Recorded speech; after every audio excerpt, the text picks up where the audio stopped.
Hello everyone, this is Terry with Futures.io, and as always, I would like to thank you for joining us today. It's my pleasure to welcome back Dan Cook from Nadex for today's webinar, Trading Nadex Touch Bracket Contracts, Sized like Micro Futures. Throughout the webinar, if you have a question, please feel free to type them into the questions box. We'll do our best to answer them at the end of the event. This webinar will be recorded and posted on the Futures.io website within 24 to 48 hours. If you're watching us afterwards on YouTube, please do us a favor and give us a thumbs up if you enjoy the webinar. And as always, please feel free to share, comment, subscribe to our channel. It really helps us a lot. For trading news, events, and information, follow us on Facebook, YouTube, and Twitter using @Futures.io. And now, without further delay, I'll hand it over to Dan. You'll get the pop-up to share your screen again. Oh, yeah, got it right there. Give me one moment.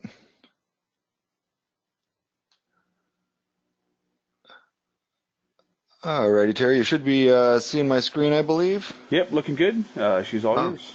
awesome. Thank you very much for the introduction. It's great to be back. Before I get started, I'd like to thank Terry and Mike and everybody at Futures.io for having me back. I guess I didn't screw it up too bad the last time, but I'm really happy to be here today. I want to talk a little bit about a product we have here at Nadex.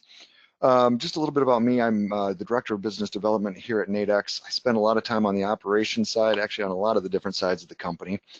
But my background is really in trading. And when we were taking a look at the feedback our members were giving us as far as what they wanted to see, many of you know us as a binary options exchange. We do offer binary options. We also offered a product called call spreads, which are great contracts, but they were really looking for something that was more linear with the market. And what I really wanted to design, and when I took all this feedback and basically was tasked with designing this new type of contract that the world hadn't really seen before, if you were on my last webinar, it was called Trading for Life, and we were talking about some top mistakes. And with Nadex, all of the contracts have to be defined risk, and I'll explain more as we go through this contract what that actually means. But effectively, it means whenever you get into a trade, you know with 100% certainty what your maximum potential downside is. And both sides have to know this. So if the other side knows what their maximum defined risk is, then you also know what your maximum profit target is. And we'll talk a little bit about that, but one of the things on that Trading for Life were the top mistakes, and that was planning for each trade. So I really wanted to kind of build a contract that offered sort of a built-in trading plan. One of the biggest mistakes I saw, particularly as my years as a trading coach, as a broker, on the future side, on the Forex side, particularly with newer traders. And why it was particularly with newer traders is because the people that didn't follow these things usually didn't become experienced traders. They just didn't last. And one of the big things was how they managed their risk on one side. I'd see people that would put a stop order in, and then all of a sudden I could be watching their account, and all of a sudden I'd see that stop order moving farther and away as the market got closer to it, right? It kind of became a matter of discipline. On the other side of that, and as most of you have heard me speak before, I focus a lot on risk, but on the other side of that, I'd also see a lot of people that were too afraid to ever take profit. The market would make a great move in their favor, and they're like, oh, this is going to run forever, and then all of a sudden, as you know, the market can move really fast, and pretty soon you're at break even or worse. And so this contract, when I was looking at designing it, I really had those things in mind. How do we develop a contract that actually has kind of a built-in trading plan for that? Now there's flexibility within that plan, but you have a certain range, and we'll talk, obviously get into this contract a little bit, but that's really what the intent was here, and also to give a type of contract that people could trade affordably. So if you're newer and want to get into the markets, you could do that. If you're a more experienced trader and you're trading a larger size, you can always scale up. But with that, I will get moving, and as Terry said, if you have questions, put them in the box. I'll try to get to all of them at the end. If not, I'll be giving you some contact information as well as some resources. Before we begin though, let me get to my presentation. What we're going to cover today is really the basics, what they are, how they work. What does the risk reward profile look like? What are my capital requirements? We're going to look at a couple of trade examples, and then unfortunately, the market or the Nadex exchange is going to be closed. We're closed for 1 hour every day between 5 p.m. and 6 p.m. Eastern. So I took some screenshots, one this morning and one this afternoon, so you could see what the market looked like today, as well as a couple of order tickets that we can walk through, because I want to kind of give you a flavor of what these look like and how they feel. And then, as I mentioned, we'll go through some resources. Of course, questions at the very end. But before we get going, I'm sure you're all very familiar with. I wanted to let you know, obviously trading on Nadex involves risk. Trading is not appropriate for everyone, right? Trading's not easy. Anytime you put money in the market and place a trade, whether that be at Nadex or any other place you're trading, you're taking on risk, right? Um, the stuff I'm going to cover today is for information purposes. I'm not telling you to go out and buy. I'm going to show a couple of examples. A lot of these examples I made a bit ago, so please don't take them as a trading advice or saying, hey, go out and buy this or go out and sell that, right? It's volatile. We've seen plenty of that in the markets here lately, particularly depending on what asset you're looking at. The one thing that I really, I think I've been most proud of in my 9 years here at Nadex now, one thing on our disclosure is you can never lose more than you put up for a trade. That's what I was mentioning as far as defined risk, right? So there's no such thing as a margin call at Nadex. Whatever you put up for that trade, that's your maximum defined risk, and you can't lose more than that. So none of those nasty surprises, particularly that I saw a lot of in my days in the FX world. So with that, let's get into the meat and potatoes. So what are they? A touch bracket is a contract that has a set price range, and we'll look at some graphic examples of this. I'm not a big fan of words. I'm a technician by trade, and so we'll be showing some chart examples. So don't worry about writing this stuff down. It'll become visual in a little bit. But basically, we have a range that is set between two price levels, right? We have a floor and we have a ceiling. If you've ever traded like a call spread contract before, you know this concept very well, right? You have a lower boundary and an upper boundary.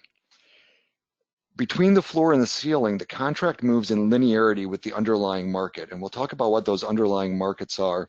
But as an example, our US 500 contract is based on the CME's E-mini S&P or ES contract, right?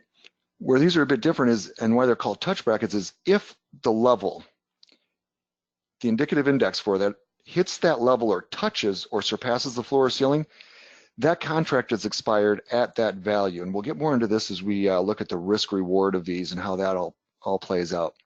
But basically, these are a knockout contract. They're 1 week contracts. At the beginning of the week, we list 4 brackets per market. In the event the floor or ceiling of a bracket is touched, right, a new bracket will be listed. So we always try to maintain, except in very rare circumstances, maintain 4 contracts. So there'll almost always be 4 unique brackets to choose from. We designed these as such so whether you wanted to be long or short in any given market, you had the opportunity to get in for lower risk with a pretty positive potential upside. And that's really how these were designed. So what we're going to look at here is the US 500. So we've got bracket 1, bracket 2, bracket 3, bracket 4. So you can see the stair-step pattern there, right? So this is how they look. We basically have different parameters for each of them, right? So bracket 1 has a floor, which is minus 10 points and a ceiling plus 40 points on the ES. And so these are designed basically so that they can be knocked out. If they are, they'll be replaced. And we'll take a look at those in just a minute here. But this is basically the visual of what they look like. Each of those are a price range with a floor and a ceiling, right? Depending on the market, whether that be the market that's based on the ES, the YM, the NQ, right? They may have different ranges and different contract values. For example, this entire contract value is $500. So it's a total of 50 points with $10 per point. So it's basically priced like a micro ES contract. And they all have an expiration time. Again, they're all 1 week contracts and they can expire by touch or by time. So, right, they trade within this set price range, price or time, floor and ceiling are touched or surpassed. The contract is immediately expired and settled at that level. Now, one thing I want to stress, when I say that touched or surpassed, because you know what your maximum risk is, there's no slippage. So even if that level is surpassed, right, say it's going against you and it knocks you out for a loss, even if the market gapped, let's say it had a huge gap, let's say something crazy happened, right, and it moves at 4 points, it just hops 4 points. in the S, you're still going to get settled at that maximum defined level of risk. Again, expired by touch, new contract is created to replace it at a new level, basically trying to keep opportunity in the market. And we'll get more into this again as we walk through the trade examples. So, right, we have the ceiling. If the indicative underlying index, which is basically what Nadex published, we're not allowed to publish the raw data from other exchanges that we list on. So we have our indicative underlying index. Higher than the ceiling is if it's equal to or higher than, it gets knocked out. Floor, equal to or lower than, it gets knocked out, right? In the event where we have more than one bracket is expired by touch simultaneously, let's say in a really aggressive market, all of a sudden we see a gap, right? The number of new brackets required to bring that total number to 4 will be created. So if we get 2 brackets knocked out, we'll create 2 more. Now, the one caveat to this is in an exceptionally volatile market, anybody that was around trading, what was that, 2.5, 3 years ago when the Swiss National Bank pulled the peg on the euro, right? And the market moved like 40% in a couple of ticks. Extremely rare circumstance, but obviously a possibility. If that happens and all 4 get knocked out, we're going to pause listing them. We actually contemplated this prior to ever listing them in the first place. We're going to pause listing them until we can verify exactly what happened. While we always want to keep opportunity in the market, we want to do it in a sensible fashion and understand. So that would be one circumstance where you wouldn't see 4, but you'll probably understand that circumstance if you look at any chart, and anybody that's trading will be aware of that there's something big going on, whether we know exactly what it is or not at the time.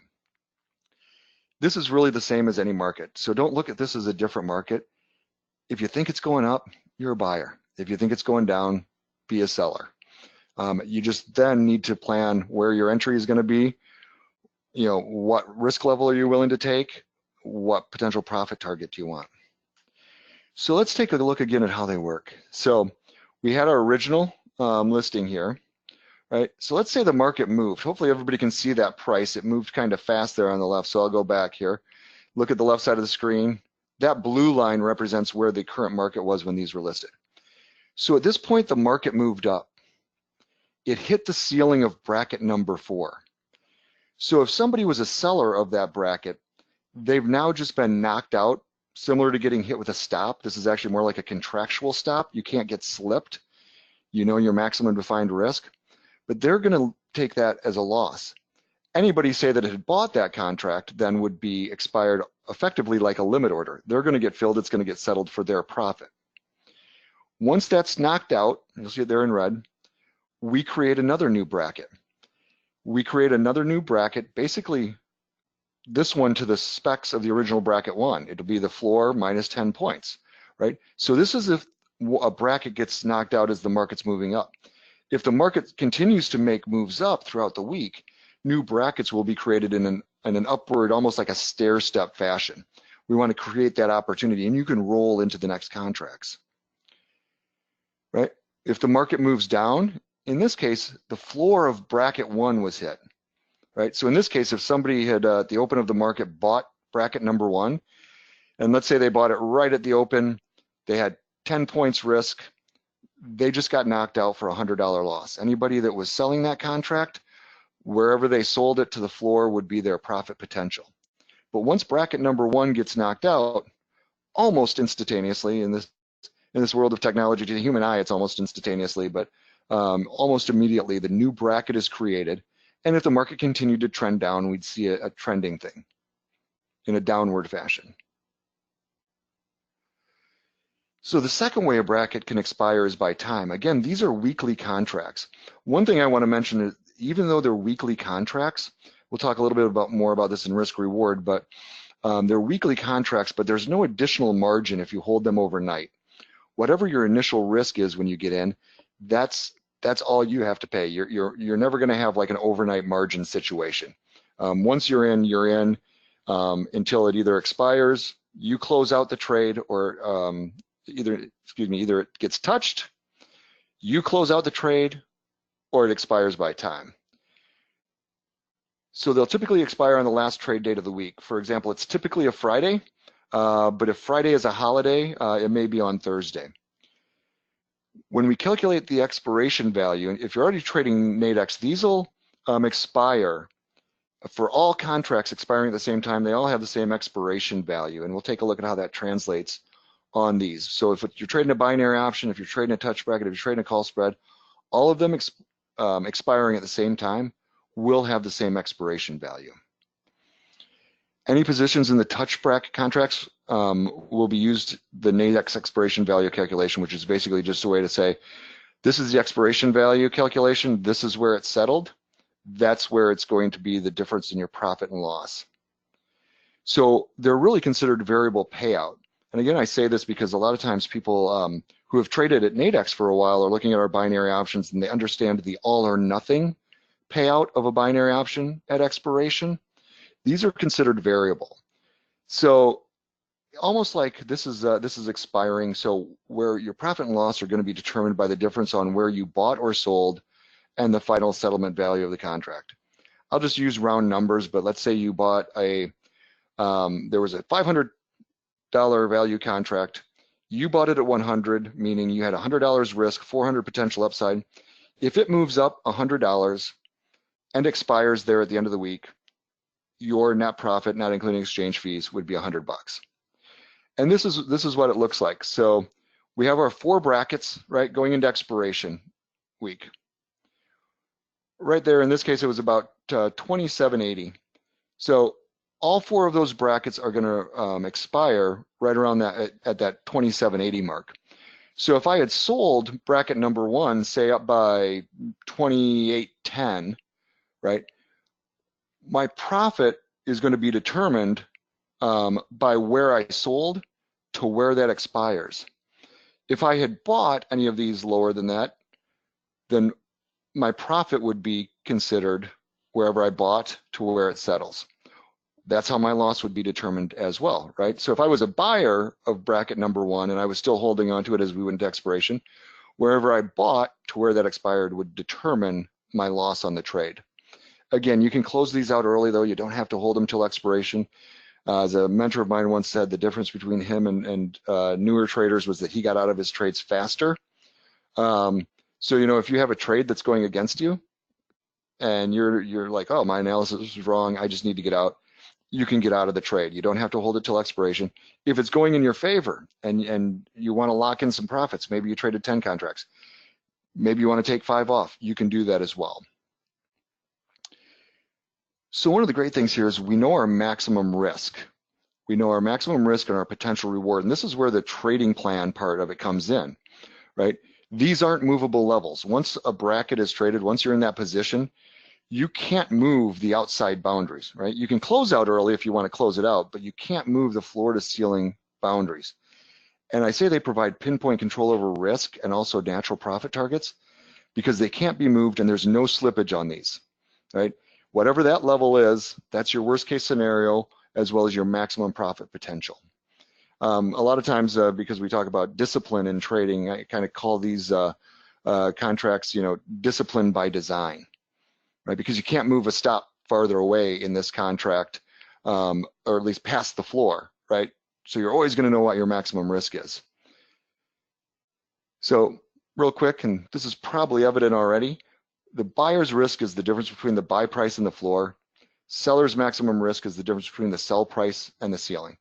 And we'll take a look at a couple of order tickets where it'll illustrate this, and I'll walk through that with you. On the reward side, if I'm a buyer, my maximum profit potential is the ceiling. As a seller, my maximum potential reward is wherever I sold to the floor, right? And so if I look at this and I buy bracket number 1, right here at the open, the market's trading right around 2720, and I've got a floor of a contract at 2710. This is how it would be structured. So I'm taking this individual bracket number 1. So I have my starting point. The red line is my expiration time. I have a floor at 2710 and a ceiling at 2760. If my buy is at 2720, that red area represents my maximum risk. In this case, that's $100. So even if the market dropped, right, which would be huge in the S, if all of a sudden it dropped 20 points, right, in one tick, I still can't lose any more than the floor. I can't also settle at, let's say, 2709.75, right? It won't go below 2710. Doesn't matter what happens in the world. If you're trading this, you always know that 100% certainty what your maximum risk is. The green there represents my maximum profit potential. In this case, that's $400, right? That's my risk and reward, and that's how that looks in this. And again, we have multiple ranges, with the whole idea being in, I want to get into a trade where I can put up a lower amount of risk and actually have a good potential upside. On the sell side, probably a little bit redundant here, but if I'm selling at 27.20 and I have a ceiling at 27.30, right? Because now this is bracket number 4, right? This is the whole aim of this. We want to get one where if we want to be a buyer, we can do it close to a floor, or if we want to be a seller, we can actually mitigate our risk with a ceiling. So here we have our risk of, again, 10 points or $100 in this particular contract. Definitely look at the contract specs though for each contract. The Dow and the Russell and the ES are all spec'd to $500 contracts. The NQ, just by the way, the nature of its movement, is actually a $600 contract. The currency-based contracts are all $250 contracts. Of course, you can trade multiple contracts. In this case, I would put up $100. That's my maximum risk. My maximum potential upside, again, is $400. Now, depending on where it falls within that range, right, that's going to determine my risk reward. Capital requirements. Again, we know our maximum risk. Every contract at Nadex, your capital requirement is always equal to the maximum risk. If you're trading a binary option and you put up 25 bucks, that's your maximum risk. If you're trading a call spread and you put up 25 bucks, that's your maximum risk. If you're trading a touch bracket and you put up 25 bucks, that's your maximum risk, and that's your capital requirement. And that never changes. As I mentioned before, if you decide you want to hold a contract overnight, the capital requirement never changes. It never changes with the movement of the market. Once you're locked in, if you put 100 bucks up for that contract to secure that trade, that is your maximum potential risk on that trade, and that will never change. And it's the same whether you're buying or selling, right? So it's not like if you're buying a call versus selling a call. Whether you're buying or selling, you always have defined risk and know your maximum potential return. One of the things I like about this is it actually really gives a good benefit of leverage without unknown risk. I spent a lot of time in the FX world, the Forex world, early 2000s, back when there was leverage of 100 to 1, 200 to 1, even 400 to 1. And it was kind of a bloodbath in a lot of cases, right? One big market move, and you'd see 1,000 traders get wiped out, and they would lose a lot more than they ever expected. With these, yeah, you know what? The underlying market, maybe it's the Euro USD, can make a big move. But with these contracts, I can actually put on a low-cost trade where I've got the same tick value as what I would in a currency contract, but I have the added benefit of knowing 100% what my risk is. If anybody's playing a drinking game or doing a shot for every time I say risk, you've probably never been on one of my presentations before, because I'm a big proponent of understanding risk and being able to define that risk in everything that I do as far as trading. And also personal life, I think it translates. So I kind of covered this, but capital requirements, right? Same thing. If I've got the risk of 100 points, right? 27.20 is my buy, floor 27.10. That's in Nadex land 100 ticks or 10 points, that's $100, right? That's what I put up, and that never changes. So let's take a look at a trade example and kind of bring it all together. So here's the Wall Street 30. So as you may have guessed, the last one was US 500. This is Wall Street 30. If you haven't figured it out, we're not allowed to hold on, I just saw a actually, if Terry, if you guys could let me know if you can hear me all right. It looks like somebody had a question about the sound. I'm still showing good sound reception on my side, but just want to make sure.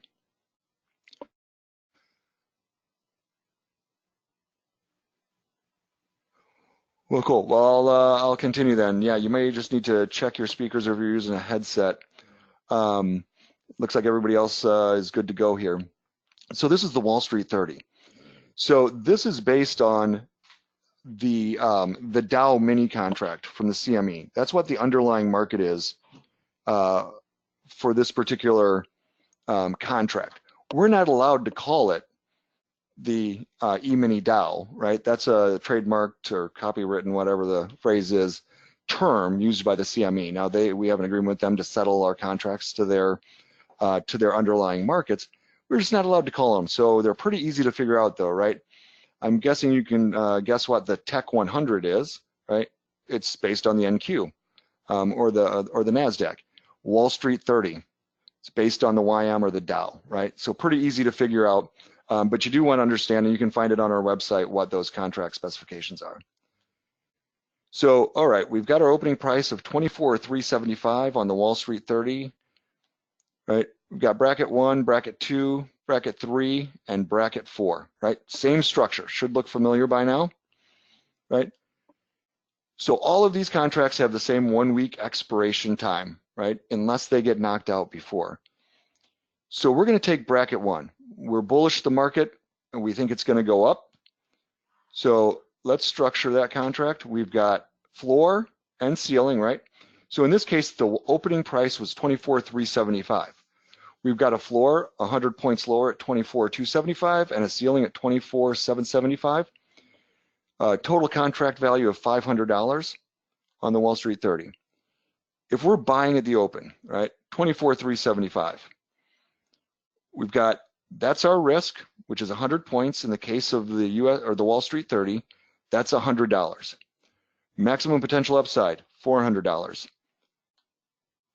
Right? Market does this, right? Well, now we have a question we can ask ourselves, right? So far, this trade is going against us.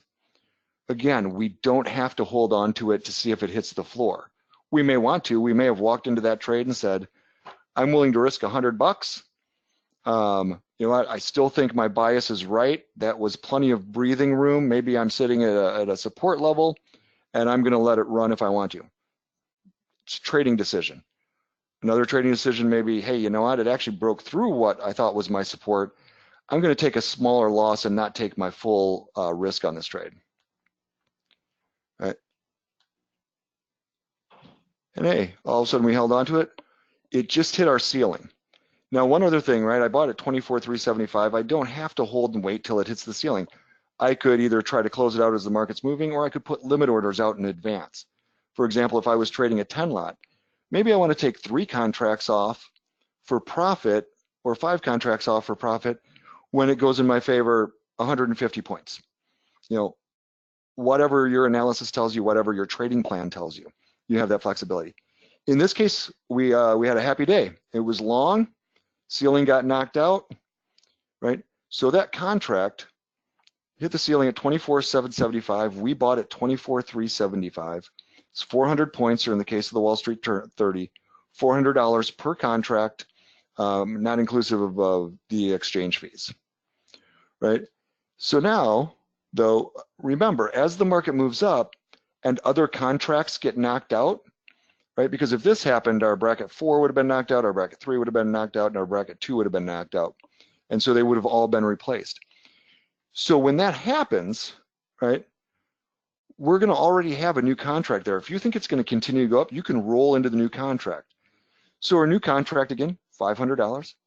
Floor at 24,675. The new contracts are always based on where the other ones were knocked out, right? So if a floor or if a ceiling gets knocked out, the new contract is going to go up in a stair-step type fashion. So we buy at 24,780, right? The floor is 24,675. So we've got 105 points there, $105 risk. So we've got 395 potential upside, right? So we can just roll into the new one.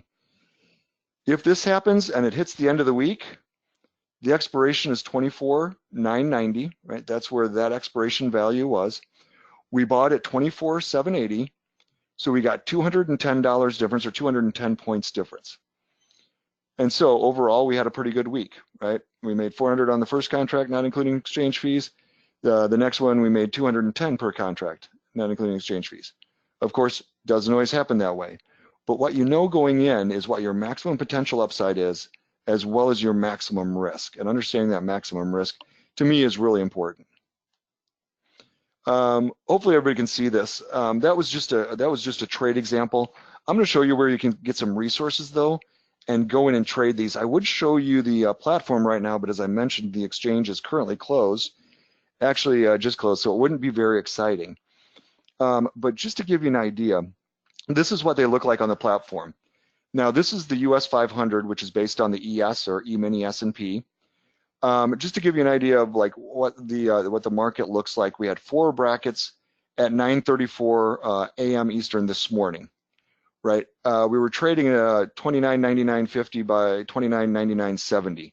So in this case, we actually had it was a pretty good bid offer spread. If you can see that, one thing I'll mention is where the underlying market or the ES ticks in quarters, we actually tick in tenths. So actually at when I was looking at this at 9:34 a.m. Eastern, we actually had a smaller bid offer spread on this derivative of the ES than the minimum tick size of the ES. Now that's not always the case, right? A lot of things are dependent on market conditions, whether it be volatility, time of day, different things. So I definitely encourage you to look at these, but we've got our 4 ranges, and we've got our bid offer spread and 3 days left till expiration. Right, they're going to expire on 20th of September 2019. Here was the market at 3:50 p.m. Eastern. In this case, we had them, if you notice, we actually don't even have all the same brackets. We had one of them get knocked out earlier today. In the top row there, that the bottom one of the top screenshot was knocked out, right? So that got hit at 306, 3006 was the level. So that got knocked out, and you see that was TB6. That got replaced by touch bracket number 7, which had a new range of 29.96 to 30.46, which is then now the top line of the bottom screenshot. So between 9:34 and 3:50, one of the brackets, which was bracket 6, got knocked out. We're on our 7th bracket of the week in this one. And at 3:50 p.m. Eastern, we were trading 3008 bid, 3008.3 offer. So basically $3 wide in that case. And here are the order tickets which I took this afternoon when I took that second screenshot. So right, bid offer constantly is moving depending on market activity, different things like this. On the left is an example of a sell side. So in this case, I had touch bracket 3, which is 29.66 to 30.16. The market at this time was trading at about 307, 307.5 was the underlying. So we've got a bid of 3,740, offer 3,760. So our bid offer is about is 1 tick off of the midpoint, or where the indicative index is. If you look at the bottom of the order ticket here, hopefully you can see my cursor. You know what? I'm just gonna let me bring up a drawing tool here. Right, if you can see my cursor right here, on every order ticket, before you hit submit, right, this is one contract. This is one contract. I have a maximum loss. If I buy this at 307.20, the market moved a little bit while I was trying to take my screenshots. So my original order was 307.20 on a sell. So my risk is my ceiling if I'm selling. 30.16. I had $88 per contract risk if I got filled at that price. That also is my maximum capital requirement. My maximum potential profit, $412, because my max profit when I'm selling is wherever I sell to the floor. So you know this information up front before you ever place your trade. Now, depending on the bracket, just because you have low risk doesn't mean it's a good trade. And one thing I'd say is, if the market is moving down and it's really close, maybe you want to be a buyer, but it's really close to the floor, you might want to choose the other contract that maybe has a little bit more risk, but gives the market a little bit more room to breathe, right? So you got to make those trading decisions. The example on the right is the range 29.96 to 30.46. Again, the market was right around the 3007 level, 0.75 at this point. My maximum potential loss, if I'm a buyer, is at the floor. In this case, it was $121 per contract. My maximum profit, $379 per contract. Now, obviously, if I'm multiplying this, let's say I want to trade a 10 lot. The order ticket will automatically update, but in this case, I'd have a max potential loss of $1,210 if I traded a 10 lot. Again, that's what I'm going to put up for the trade, but if the market starts moving against me, I can close it out early. If I was trading a 10 lot, my max profit would be reflected as $3,790. Hopefully this is making some sense. And now I'm going to show you where you can get some resources here. This is the Nadex website. So if you go to our website and you're interested in taking a look at these, oh, by the way, one thing I forgot to mention, currently, as far as what these are offered on, we currently offer on them on the 4 major US stock index futures. So I mentioned them, you know, they're the NASDAQ, the Dow, the Russell, and the E-mini S&P. We also have 4 currency contracts, Euro USD, Pound Dollar, Dollar Yen, and Dollar Swiss. We're definitely looking to expand this. Actually, the next contracts I've just spec'd out are for gold and oil. So if you're not looking to trade, you know, an oil contract that trades at $10 a tick or $1,000 a point, we're going to have one that you can get into the oil market, which would basically be like a micro. Same thing for gold. And we're going to continue to expand this product range. We're bringing on some additional liquidity providers.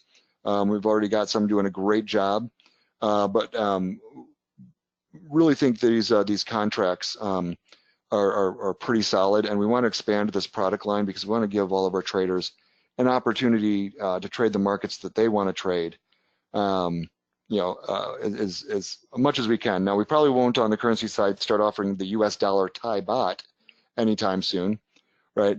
But any of the major currencies, we're going to be expanding that line, as well as gold and oil I already have spec'd out, and should be hopefully available soon. So if you want to check these out, go to the Nadex homepage, www.nadex.com. Right there, open a demo account. It is a lifetime demo account. It takes about 30 seconds to register, and nobody's going to call and hassle you. Use it as long as you like. Actually, in full disclosure, I think if you register today, it expires in like the year 2055. So that may or may not be lifetime. I don't know the age of all the attendees. If you need an extension, then I'm sure you can call somebody at the exchange at that point and get your demo account extended. But definitely want to give you the opportunity to come in, take a look at them. You can take a look at touch brackets, binary options, call spreads, and I'd love to hear your feedback. I'll show you where you can give feedback in just a moment as well. And if you're new to Nadex, we've got all sorts of educational sources, courses, and different things, ebooks, trade examples, videos, webinars in our learning center. You can find a lot of great information there. And I'm actually in the process of revamping that whole area to really, hopefully, even make it more useful. So real quick, before we get to the questions, I just want to give you the contact. Give us a call. We've got awesome customer service. They're here 24 hours a day through all exchange open hours. So from Sunday afternoon till Friday afternoon, 24 hours a day, we're here to help you out. Shoot us an email, visit nadex.com, give us a call. And this will be recorded as well, so no need to write these down. You'll be getting the link very, very soon. Of course, you can go to nadex.com. We have contact information all over the site. So with that, I'm happy to take any questions anyone has. I know I covered a lot of material, so hopefully everybody's still awake. All right, if you have any questions, type them in and I will ask them to Dan. Will you be opening CL and GC TV on Sunday 6 p.m.? That is my goal. The binary options, we have a lot more difficulty just because of the liquidity of the market and because they're very short term. The touch brackets, that's not nearly as much of a factor. And so I'm actually looking and working with our market makers. And so far I feel comfortable that all of them will be providing, you know, solid pricing for that time. It is a bit of a process. Anything that we do has to be approved we're regulated by the CFTC, so we have to do the filing, have to have all our ducks in the row to do that. But yeah, ideally I would have those listed when the exchange opens on Sunday evening, as well as our call spread contracts. The call spreads as well, we're looking at extending the time frame on those. And so I think that'll make a lot of our traders very happy. Okay. Uh,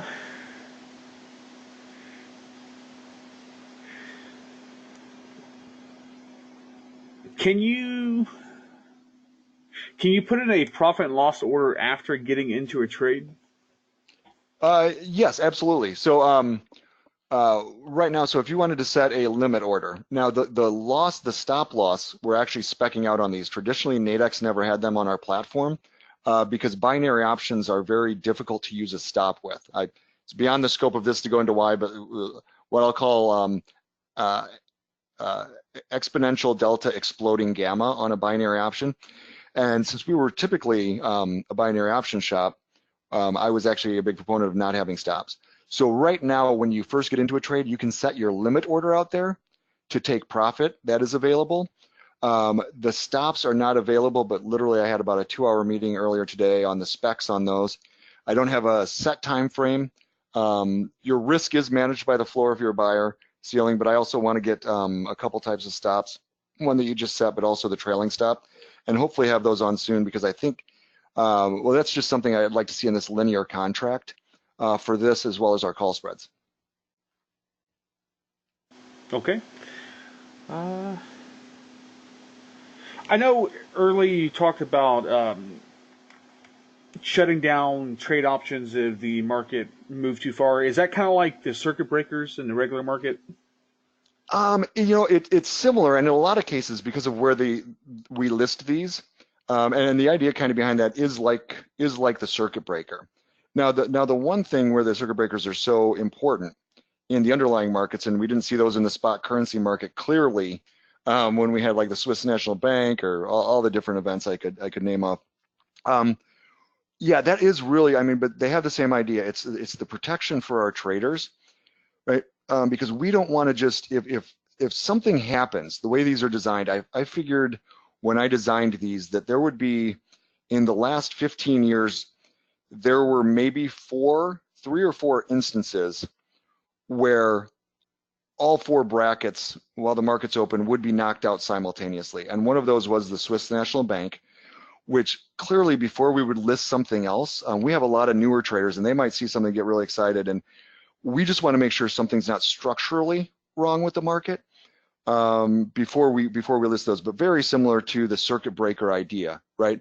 You don't want, when nobody knows what's going on, that's a really dangerous time for anybody to be trading, but particularly newer traders, which we have a lot of at Nadex. And so, yeah, it's really the same concept.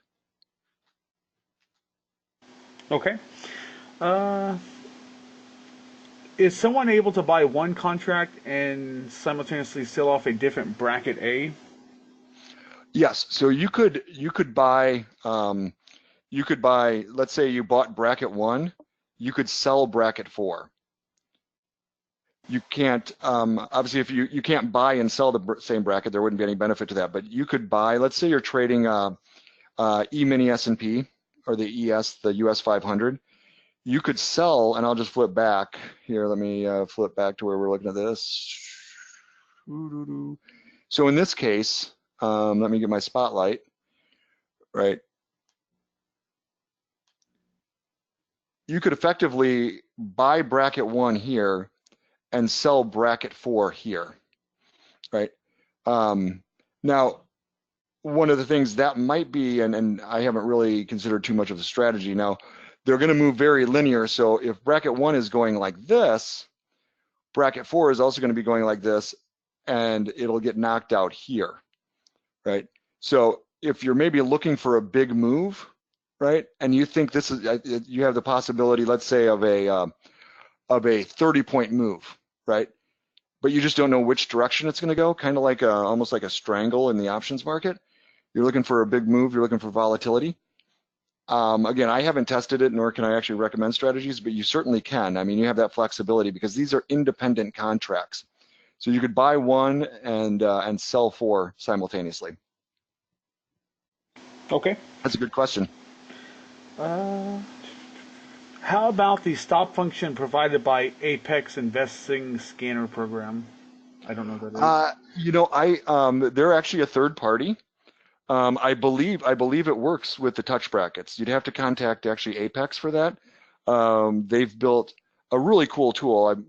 I've seen it, and I've known Daryl over at Apex for years, and he's built a really cool tool on that does have stop functionality based on his technology, though it's not based on Nadex. So definitely should contact Apex if you're using their scanner that they have available, and if that stop functionality, I'm not sure why it wouldn't be, but if that stop functionality is available in the touch brackets.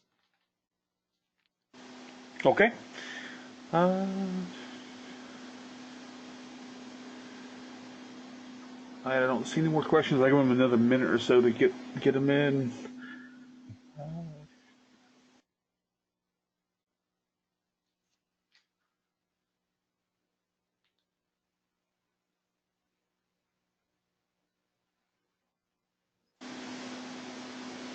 All right, I think that's all the questions. Thank you for the webinar, the information, and for spending some time with us this evening. Awesome. Thank you so much, Terry. It's been great, and great group, great questions. Always love working with you guys on these. Absolutely. Thank you.